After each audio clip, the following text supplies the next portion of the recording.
So I go on and check YouTube, and I see that Mike has attacked me on Double Take Debate.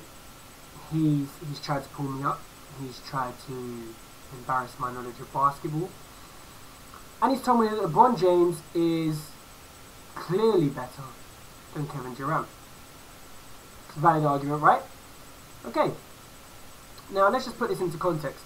The guy attacking me 3 months ago, when I told him LeBron James was the better player than the Miami Heat, nearly had a heart attack.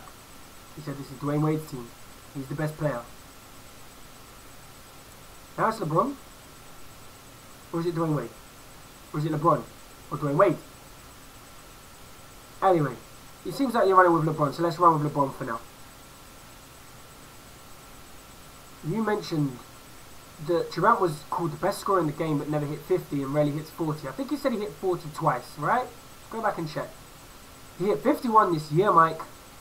Are you watching the league? He's gone for 40 17 times, Mike. He went for 42 in his rookie year. 42. Then you mentioned turnovers. And you compared Durant's 3.8 turnover average this year to Chris Paul's, the best point guard in the league at controlling the ball, creating plays, and not getting turnovers. So let's get this straight. We're comparing a 4th year small forward who this year was learning the offense in terms of initiating plays for others to the best point guard in the league. You're better than this, Mike. So we looked over turnovers, which is fair play, but we ignored a lot of other stats, didn't we, Mike? Like free throw percentage. How Durant's career average, I've got it here. Durant's career average is 87.8. LeBron's is 74.7. Durant topped out at 90%, Mike. LeBron bottomed at 69.8%. Your superstar lacks fundamental skills. 3-point shooting percentage.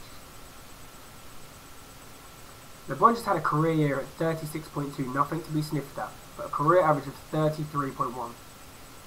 Durant's career average of 36.4 is better than your career year that your boy LeBron had. And Durant topped out at 42.2%. The guy's an assassin, Mike. So we think, okay, look, Durant's just a jump shooter, he's a finesse player. What about something a bit more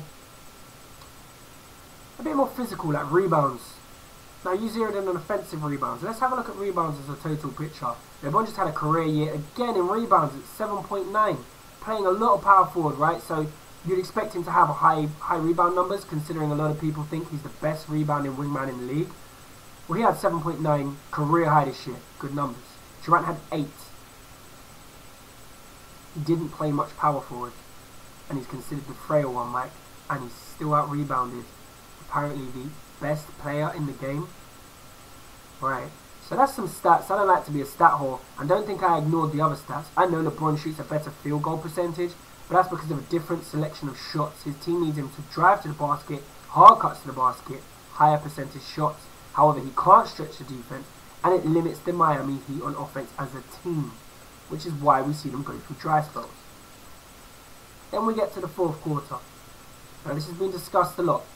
Durant set the Spurs on fire for 16 straight in Game 4 in clutch time, the Western Conference Finals, the 4th quarter. 16 straight to bury that.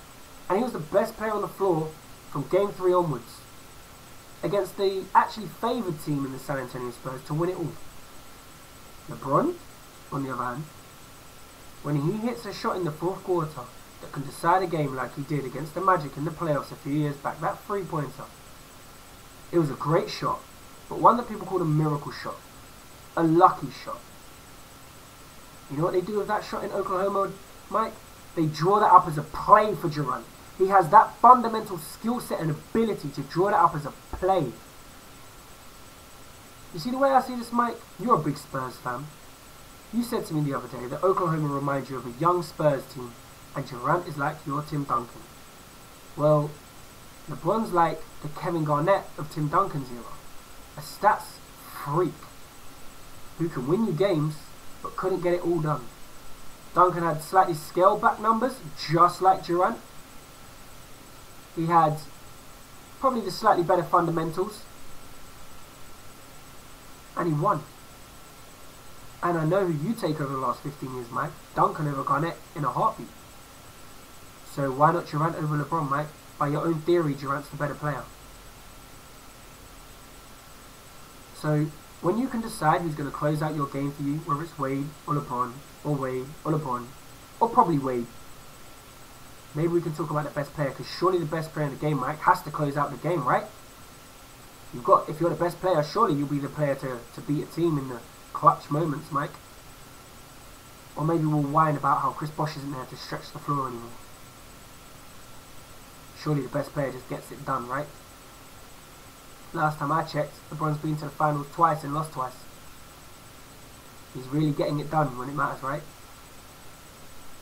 So Mike, when you can decide and make up your mind whose team it is, who's the best in the clutch, who's your best player, then we can talk about whether or not LeBron's the best in the league. Until the Heat and yourself can even decide that and stick with the opinion for longer than a few weeks, then we can talk about maybe LeBron challenging Durant. Until that time, it's Durant's league, and LeBron's hand's going to stay ringless a few more years. Until then, double take the bait, listen to the facts that people are quoting you, don't let them smudge it, enjoy. See you next time.